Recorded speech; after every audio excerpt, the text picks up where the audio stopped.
Hey, we're back with a Piatt picks. This is a results show real quick. It's June 10th. We're going to look at June 9th. Of course, this plays into our Bet US lock that happens every week. So it's still relevant if you're watching this later. We're taking these 8 legs again. We're now, as we stand, 8-1. That's 64-1 on the individual lock picks, 8-1 on the parlays. The parlay yesterday paid out a little less. Our 100 only paid us $61 because McQuan Williams pulled out of the fight, or that fight was voided. Don't know why. But that was a good one. We also told you to fade Ahmed Albiale. He was a minus 600, the same as some of the other folks on our list, but we didn't like this one, and he ended up 94-95 on all three judges. He did win, but only by 1 round. Very close for a minus 600. Not something we want to see. Our minus 600 Waterman only lost 1 round.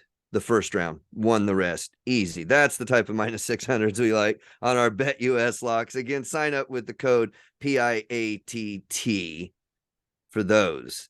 And Miguel, other than telling you to fade that one, all the rest hit. And the so 61 on our 100.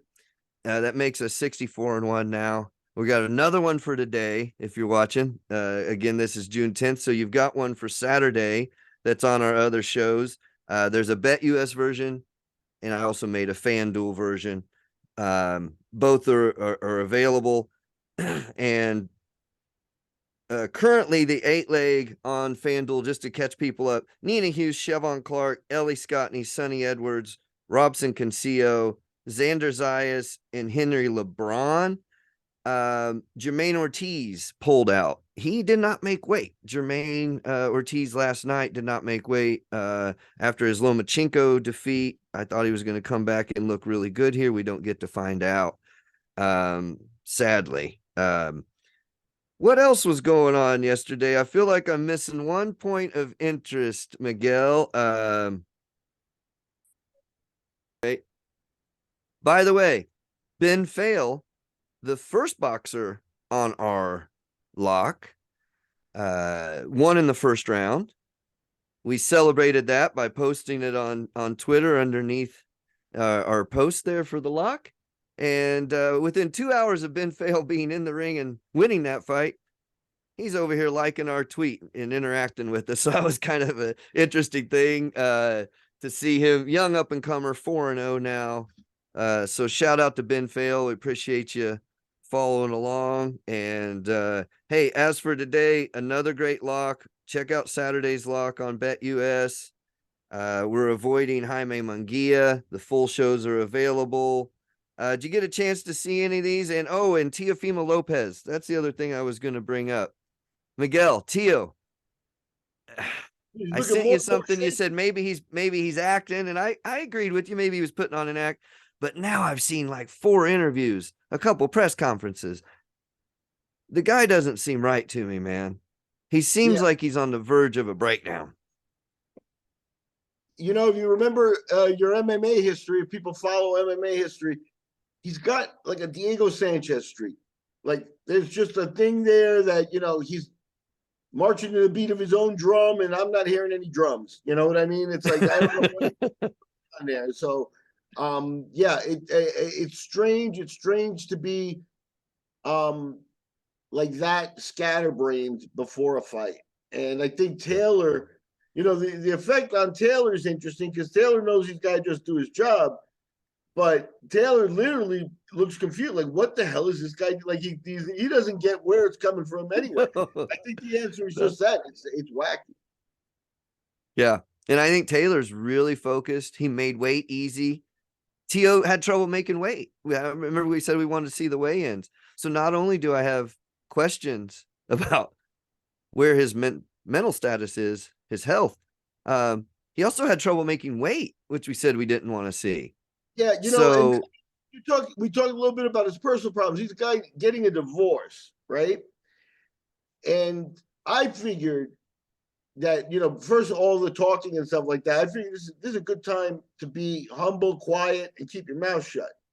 And you get all that. And also, you know, I hope he doesn't go to his next divorce hearing in the same white suit, white jacket, no shirt, because that didn't look like a man going through, personal problems, and that or that looked like a man trying to fake it. That's what it looked like. Mm-hmm. Every way, Mm-hmm. shape, or form, from the dress code to the attempts at speaking about philosophy. I guess that's what you can best say, that he's going to come out philosophical, but it's scatterbrained. It's not. It doesn't. There's no truths being spewed there that people are like, yeah, he's right. It just Yeah. sounds crazy. Well, remember, I just watched press conference with him and Josh, and Tio said, everybody's got a plan until they get hit in the face. And then he says that's a Mike Tyson quote, as if most of us didn't realize that. But and Josh said, yeah, I know that's a Mike Tyson quote. Do you have any of your own? And Tio said, yeah, I made one up yesterday. Oh no, you kind of don't take the bait on that. I mean, let it come out. Now, say, oh yeah, I thought of one yesterday, and then come up with some silliness about. I think he was trying to tap into some samurai spirit about willing to die type of. I don't know what he was saying. It didn't make a lot of sense, and people just kind of stood there like, Josh kind of looked at him like, what? It doesn't intimidate Taylor when you just sound like you're about to retire to a cave and talk gibberish. I mean, It's wild. definitely a bad sign. What has it done to the odds? What are the odds at now? Oh, great question, Miguel. That is curious. Let's have a quick look, because I've seen people online. I happened to be on Twitter, look at Rick Glasser earlier today, and he was saying, Teal's melting down. It's kind of sad to see, but if you're going to put money on him, you're basically making a mistake, and people were like, well, is that even make a prediction? He's like, well, Taylor, easy. That's what I'm saying here. Josh Taylor minus 240, Teofimo plus 196. I believe Teo was only plus 140 earlier in the week. Trending not good for Teo. No, it's not. So, hey, listen, if you guys think that Teo's just playing it up, or that it won't matter, or that he is having mental issues, but he's going to funnel that into one hell of a fight and go out there ballistic. If he threw caution to the wind and didn't care, late in the fight what happens, because he just goes out to try and take Taylor's head off in the first 3 rounds, he's got a 20% chance of pulling that off, I guess, and maybe it happens, but it won't be smart boxing. I mean, that his dad said, I just saw his dad say, it was my fault my son ever lost, because I told him to go out there and be a fighter when I know my kid's one of the best boxers in the world. So who knows?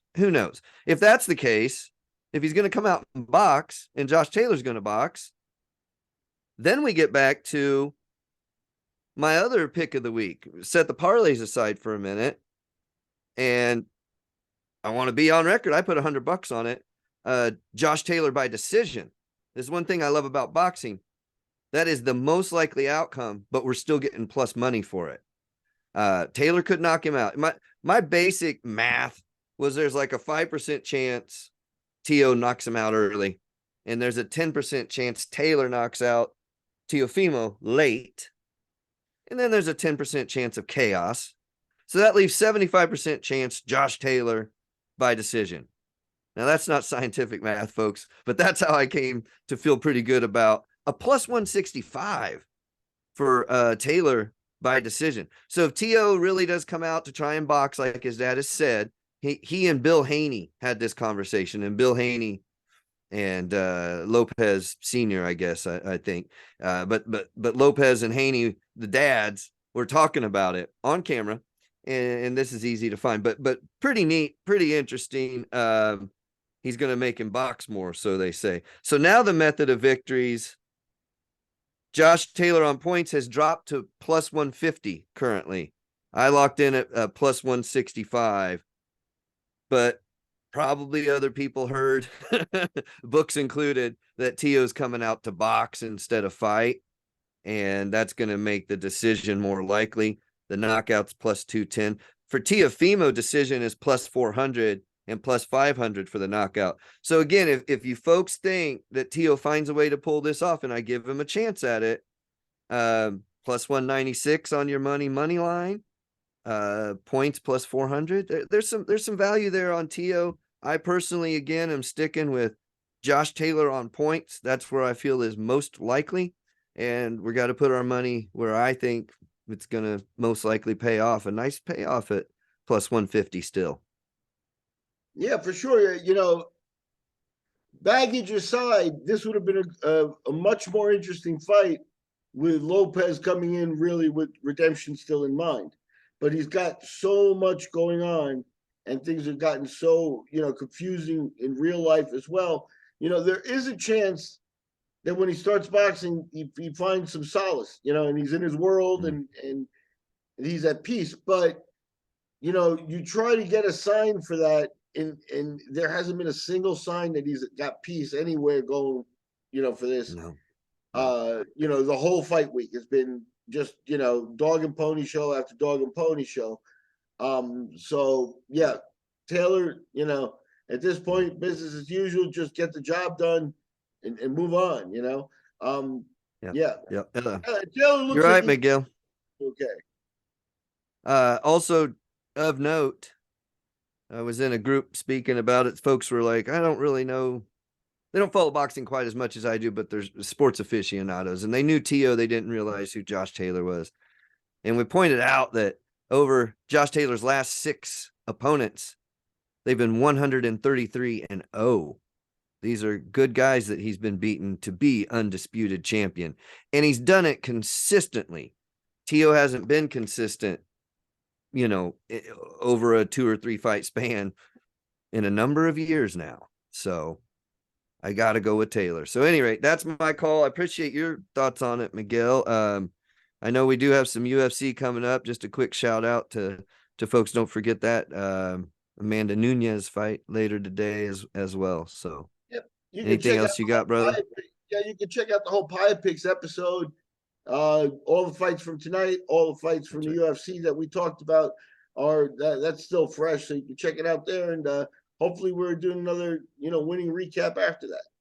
Let's go. We're 64-1. Let's run it up. Another 8 more, we hope. No more voids. We don't like those voids. We want all the money we can make. Yeah, that's a little like girl.